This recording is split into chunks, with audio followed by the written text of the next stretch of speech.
আলাইকুম ওয়া রাহমাতুল্লাহ। সত্যের দিশা চ্যানেলের পক্ষ থেকে সবাইকে আন্তরিক শুভেচ্ছা ও অভিনন্দন। রজব মাসে নবীজি সাল্লাল্লাহু আলাইহি সাল্লামের আমল সম্পর্কে আজকে আপনাদের সঙ্গে আলোচনা করব।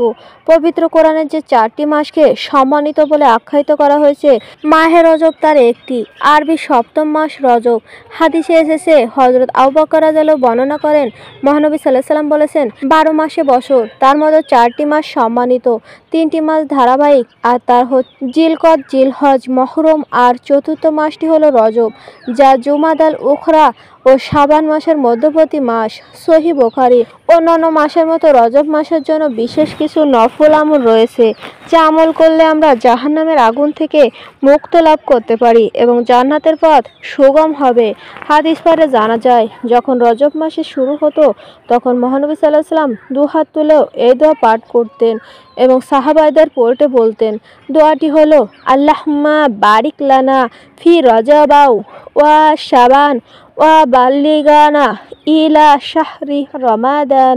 মুসনাদে আহমদ। অর্থাৎ, হে আল্লাহ, তুমি আমাদের জন্য রজব ও শাবান মাসের বরকত দাও এবং আমাদের রমজান পর্যন্ত পৌঁছে দাও।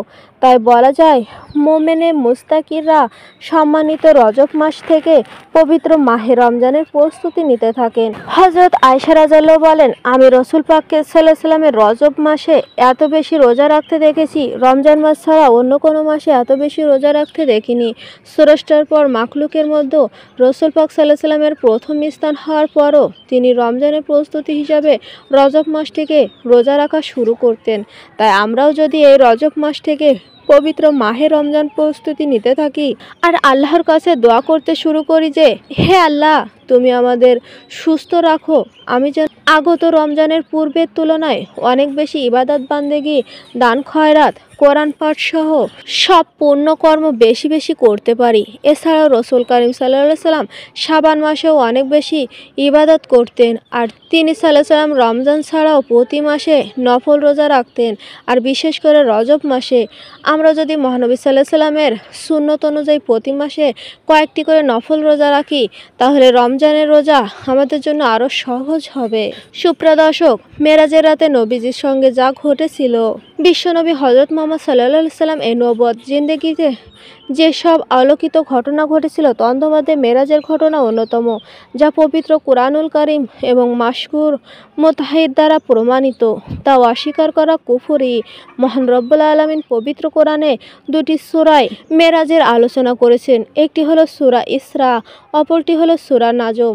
এই প্রসঙ্গে মহান আল্লাহ রব্বুল আলামিন ইরশাদ করেন, পরম পবিত্র ও মহিমান্বিত সত্য তিনি স্বয়ং বান্দাকে রাতের বেলায় ভ্রমণ করিয়েছিলেন মসজিদে হারাম থেকে মসজিদে আকসা পর্যন্ত, যার চারিদিকে আমি পর্যাপ্ত বরকত দান করেছিলাম, যেন আমি তাকে আমাদের নির্দেশনাবলী কুদরতিভাবে দেখতে পারি।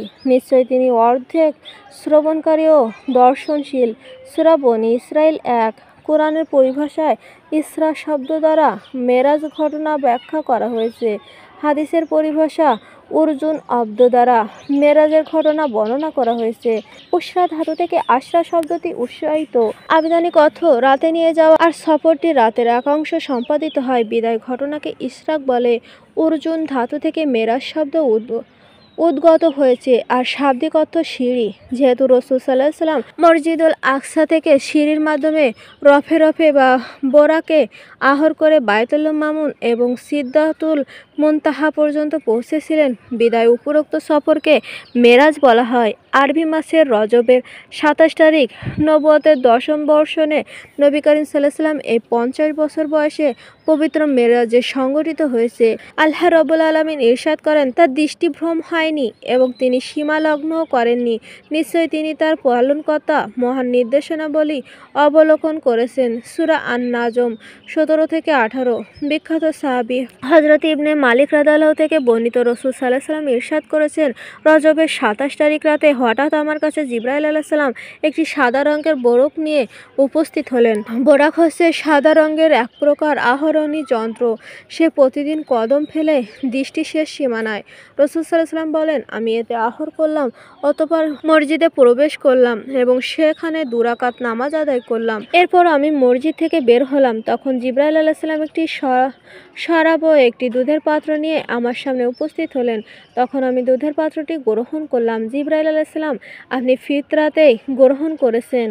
অতঃপর রাসূল সাল্লাল্লাহু আলাইহি ওয়াসাল্লাম এত কাছে চলে যান যে আল্লাহ পাক তার বন্ধুকে নিবিড় সন্নিধান দান করে এবং এখানে আল্লাহর দিদার লাভ করে।